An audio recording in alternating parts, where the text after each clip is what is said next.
guys, and welcome back to the channel. Now I must apologise, I know it's been a couple of months since I started this new series, MotoVlogging for Dummies, but I've been so busy with work that I've been flying around Australia and I just haven't had the opportunity to get to it. Anyway, I woke up this morning, it's pouring down here in Melbourne, so I thought, you know what, no excuses, let's get on with chapter 1. Now today I'm going to show you what cameras I use, how I capture my audio, how I mount my camera on my helmet, and how I mount it on the bike in the various angles. So if you've got nothing better to do, stay tuned. Okay, first of all, let's talk about cameras. Now I've been doing this for about, say, a little over 3 years, and I started off just as your average point and shoot moto vlogger. Boring!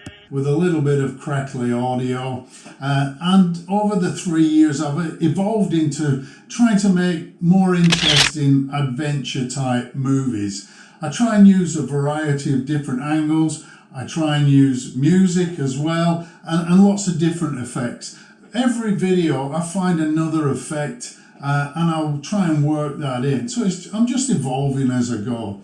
Let's talk about the cameras first. So, just like every man and his dog, I blew a lot of money on my BMW GS, and I thought, you know what, I'm going to go cheap on the camera. And I started off with this. It's a Kaiser Bass. Basically, it's a piece of junk. I should have got a GoPro right away at the start. It lasted 2 minutes. The quality was absolute naff. It was garbage. The next thing I did, I got some advice from this expert in the US, and he said, what you need is a drifter. So I went out and bought a drift. I think it's a drift ghost or something like that. And yeah, you get 8 or 9 hours battery power out of it, but you know what? The footage is absolutely garbage. The resolution is dreadful. So for me, I wasn't shooting in 4K at that time, but the resolution was still pitiful. So what I did, I went out and I bought a GoPro Hero 7, and actually that's the camera that I'm using to film this right now. So I use a variety of different cameras. I've got 2 GoPros. I've got the 7, which you're looking through right now. Not great on audio, but I couldn't use my go-to camera because I wanted to show it to you. All right, so this is the Hero 9. Okay, this is great. I've since started, I always shoot in 4K. It is a lot slower to edit. It is a lot more complicated, but I'm sure if you've looked at any of my recent videos, you'll see that the quality is much, much better. To the Hero 9, I have added, you can see it there, the media mod. And what that does is allows you to plug in an external mic. So we'll get into that in a minute. So as I said, I'm filming with the Hero 7, so I can't show you that. But I started off with the Hero 7 in this sort of holder from Ulanzi. Now the problem with the Hero 7 is there wasn't a media mod at that time, and you needed this sort of block of an adapter to adapt the microphone and pick up the audio on the camera. That's what I'm trying to say in a bad way. At that time, I used a variety of different linkages, and it was quite heavy. And I actually had this positioned on the side of my helmet, which was this helmet here. And I had your typical GoPro mount on the side there, which worked quite well. But the problem with that was there was a lot of weight in that, being alloy, and once you got that camera on the side, you actually could feel that on your neck. The second problem with that was that you only got to see down the side, which it gave you some perspective. That was quite good.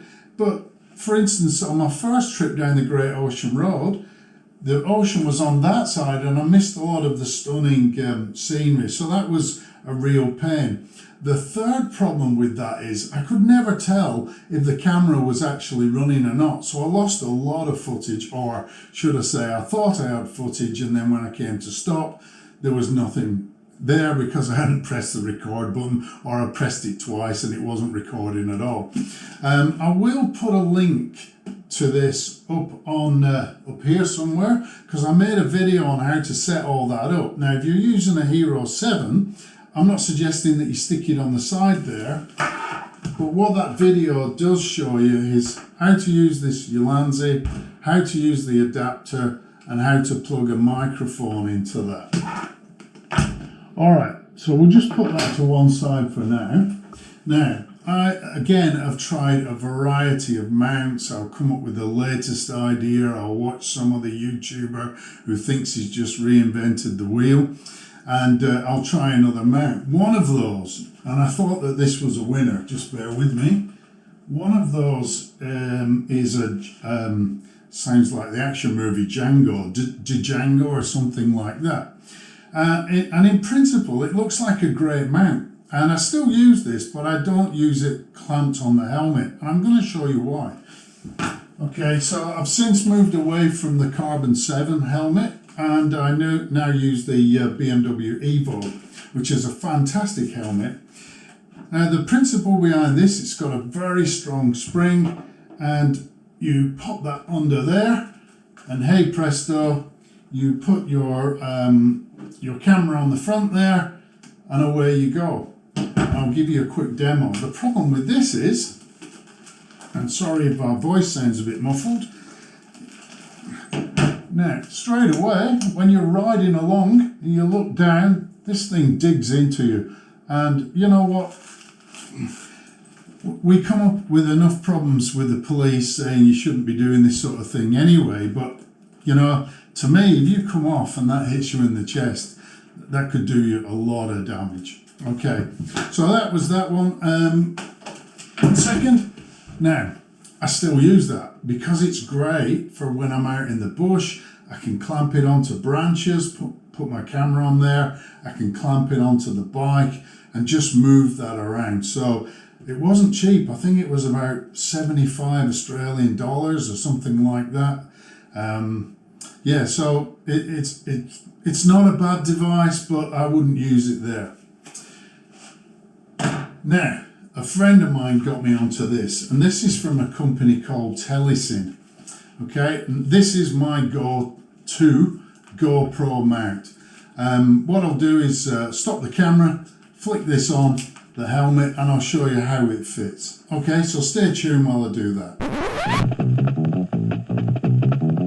Good evening, ladies and gentlemen. It's intermission time. You now have 10 minutes to stock up on the tasty treats offered at our refreshment stand. Okay guys, so here is the GoPro Hero 7 mounted onto my BMW Evo helmet. And I do that, as I mentioned, using, and I'll try and move in a little bit, this very cheap helmet mount from Telesin, and I think I got this on Amazon. Now, if you look at the writing there, hopefully it'll focus, I'm actually running this upside down. It's actually designed the other way up, but I guess it works in both ways, and it kind of matches the profile there, and it just sits very, very nicely. So there's a couple of things that I really like about this, and you know, you always get people, the Karens of this world, that moan about, oh, do you realise that putting a camera on your helmet is illegal, and you're changing the makeup of the helmet, and so, and if the police catch you, you know, you're going to be in for trouble. My answer usually to that is, well, I hope when I get stopped by the police that I'm actually running the camera, because it's been to court in Victoria a couple of times, and it's been thrown out by the judges. So there's nothing technically to say that you can't put that camera on there. What they do say is you're not really supposed to stick things on your helmet. But if you look at the cardo that I've got there, even the police are using stuff like this, stuck to the helmet. Now, again, the reason I'm going right around with this is held in place with 2 Velcro straps. So if you were to get pulled up and you were, you know, a little bit of a softie, personally I'd keep this rolling because it'd make for a really good video. What are you? Some kind of doomsday machine, boy! Even if you got a bit of a fine. But if you were of that sort of nature, what you could do is just quickly take the Velcro strap off and stick it in your pocket, and you're out of trouble, hopefully. Okay, so a couple of things on this. You might look at that and think, well, wow, that camera's really high. But if you think about it realistically, when you're riding along, you've sort of got your head ducked down a little bit. So it's not in your field of vision. But what I do like about this is the best so far. And I've tried GoPro remotes and sometimes they don't connect. And you know, there's nothing better than hardwired things in my opinion, because there's less to go wrong. So what I like about this is when I hit that record button, I can see the little light blinking away as I'm riding along, so I know for sure I'm recording. Now what I haven't done is shown you how the external mic fits in. So what you'll need to do is you'll need to get yourself it's something like a lavalier, I think it may be French or something. Oh, sacre bleu! And let me show you that. So this is the mic, okay, and what you'll also need, and I don't know if I've got it here, I'm sorry, I'm not prepared. You'll need a little adapter because this is designed to go into a smartphone, and I think it converts from stereo to mono or some reverse or whatever. So you'll need a little adapter. Now what I've done is, and again it might be hard to see, I've actually set that up in there. And the thing on the end, if you're wondering what that is, and if you watch any of the movies or how they make movies, they have them on a boom mic, and it's called a dead cat, and it just stops the wind noise. So you stick that on over the top.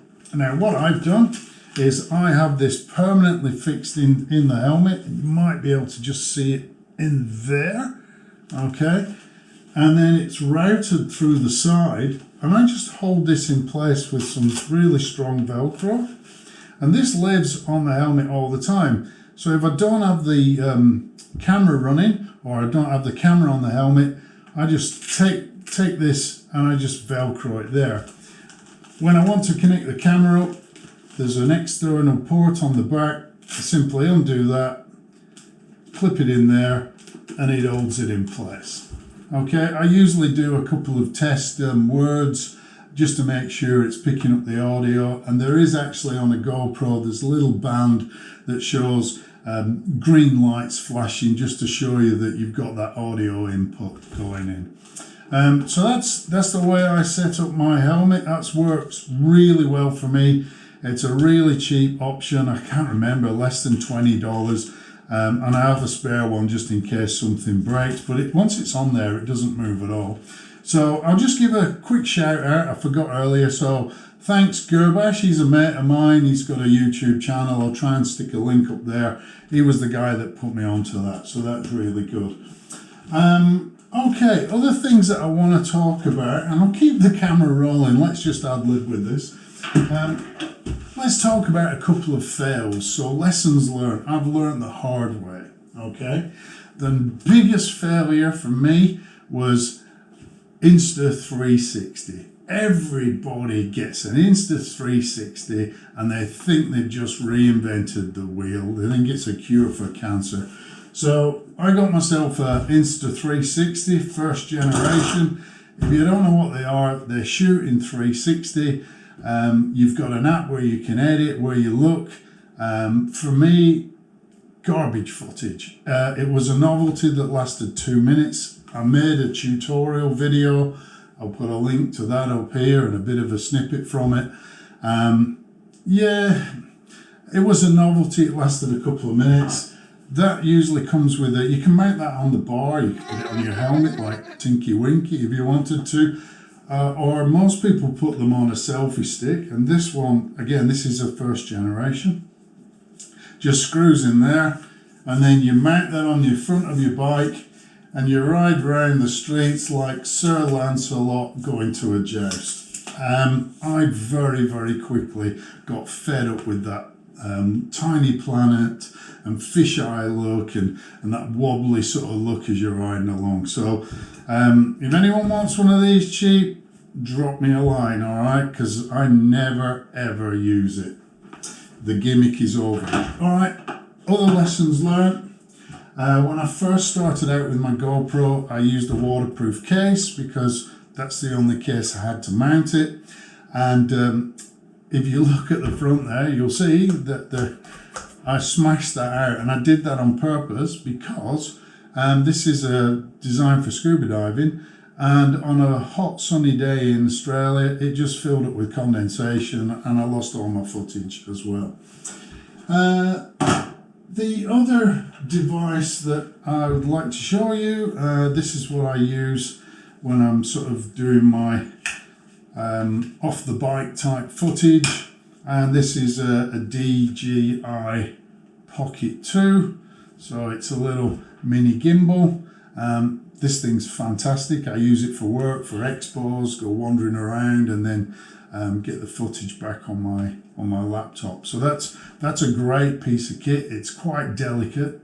I did start off with a big gimbal that I bought cheap for my Android, for my Samsung, but I never used it because it was a pain. You had to stop the bike, set it up, put your camera on there. It was a nightmare. Whereas this thing, I just keep it in my pocket, pull the cover off, point and shoot.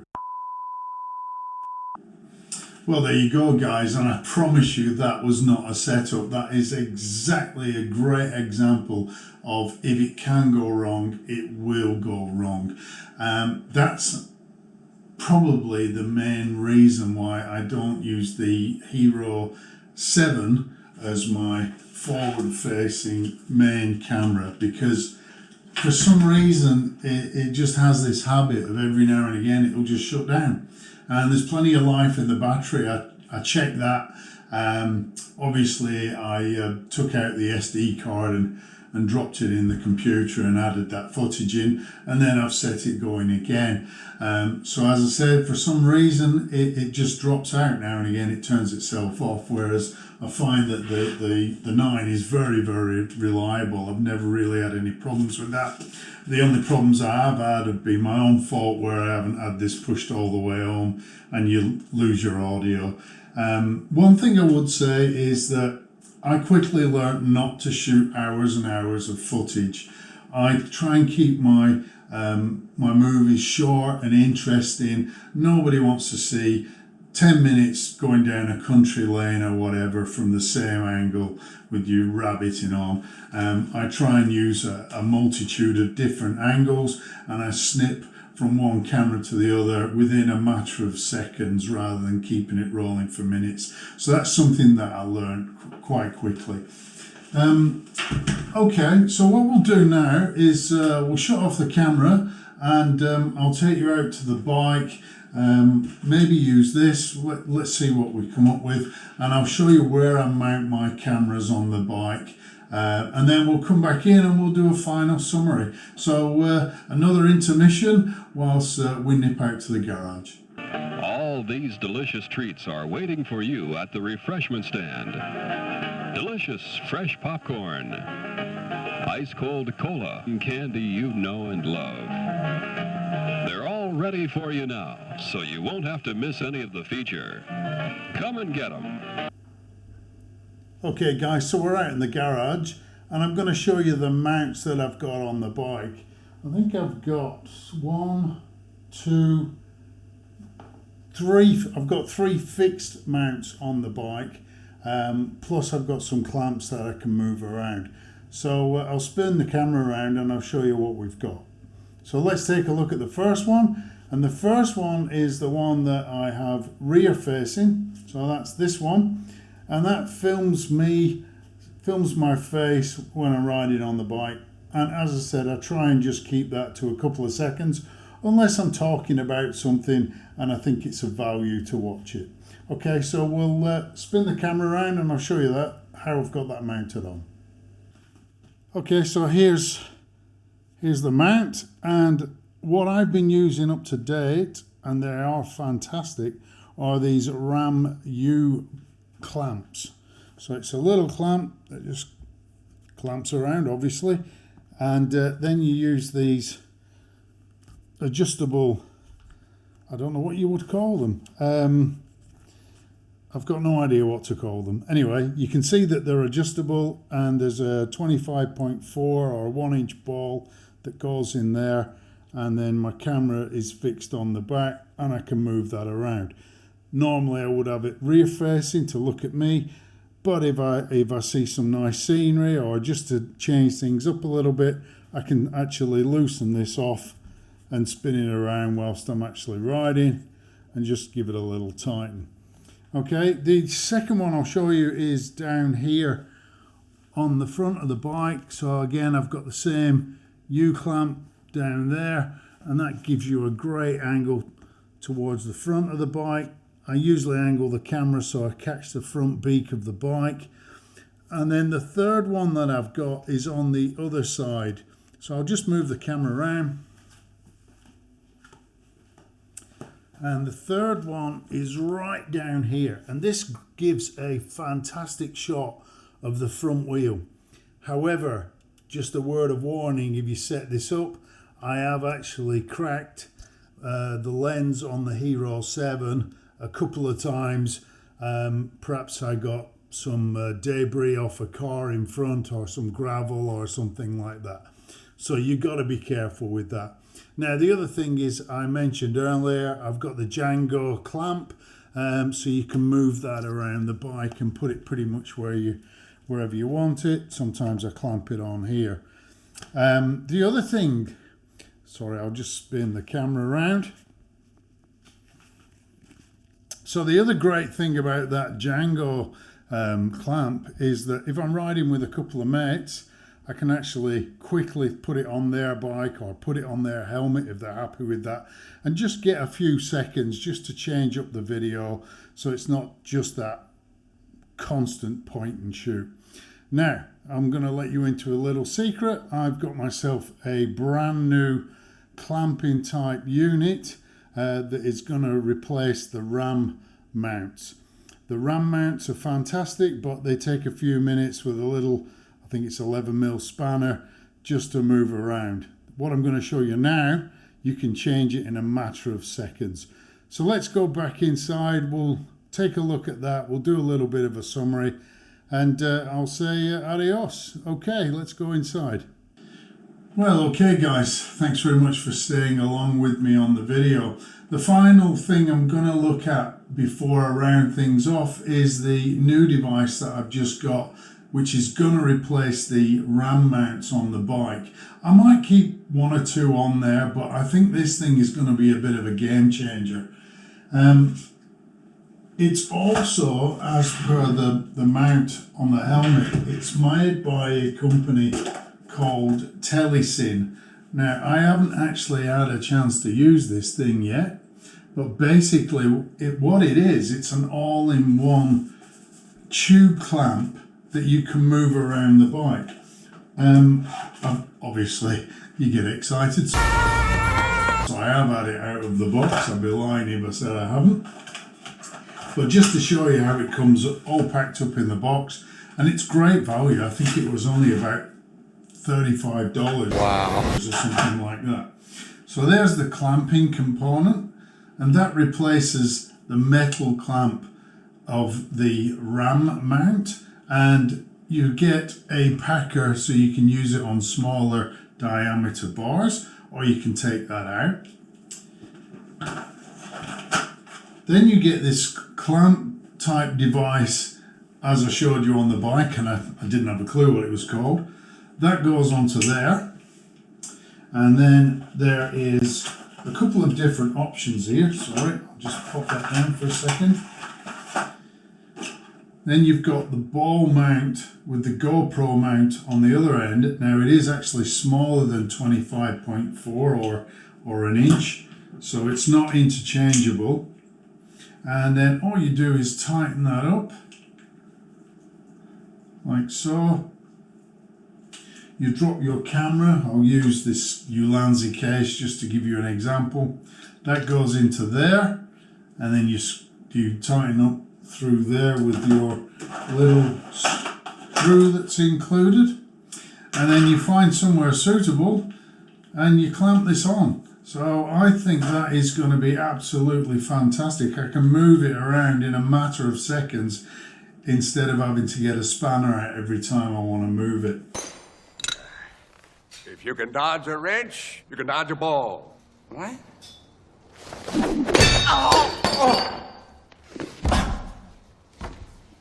So I haven't used that yet. As you can see, it's still fresh in the box. I'm quite excited about that, but I haven't had a chance to get out there and do some, take some video footage yet. Now, the last thing that I'd like to just show you or talk about, my final camera. It is a camera, I guess, or should I say it's attached to this baby. So this is a DJI Air 2S.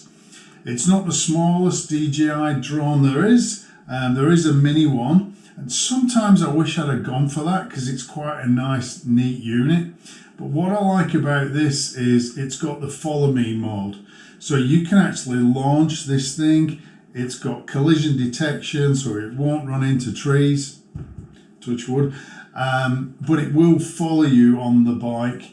And the other cool thing about this, because I'm not really a drone pilot, I just got this thing out, I've nearly lost it a couple of times. You launch it up, and in the software, which is on the app, on your phone, you can pick some patterns and it will go off and do a figure of eight and loop around or zoom off into the sky. Again, if you watch people that have drone YouTube channels, they have these long droning on type footage. I don't do that. I'll take a few seconds here and there just to establish where I am in the scenery, or maybe loop around the bike or something like that, just to add some interest, but I don't have lengthy shots with the drone. I'll put up a little bit of a sample up there now. Okay, and that's about it, guys. I really hope you found this video useful. If there's anything that you're not sure about, please do leave me a comment below. I'm happy to help anybody. I started off totally green from scratch. I have learned the hard way, and it's not been too expensive apart from the drone. Again, if you did like the video, please do reach out.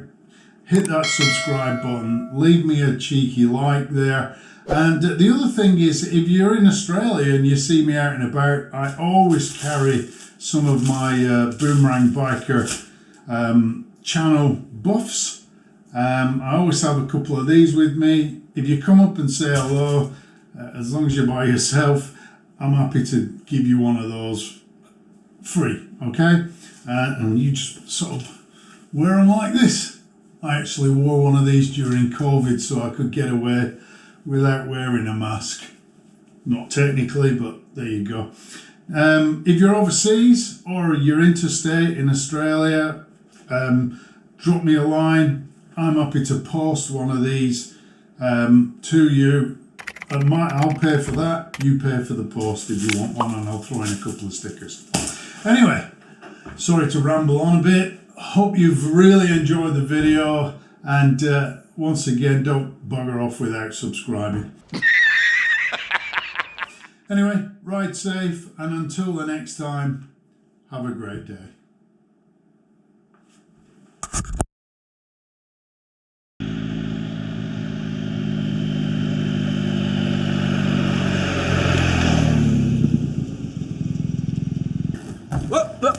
Here I come. Oh, here I come. Oh. Intro on this series, MotoVlogging for Dummies. Unfortunately, saw how I mount them on my bike. Okay, so that's it. Well, g'day guys, and welcome back to the channel. Now, I must apologise.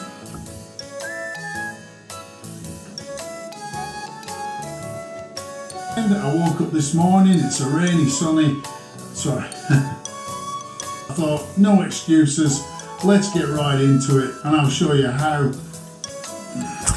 on this new series, MotoVlogging for Dummies. Unfortunately, due to work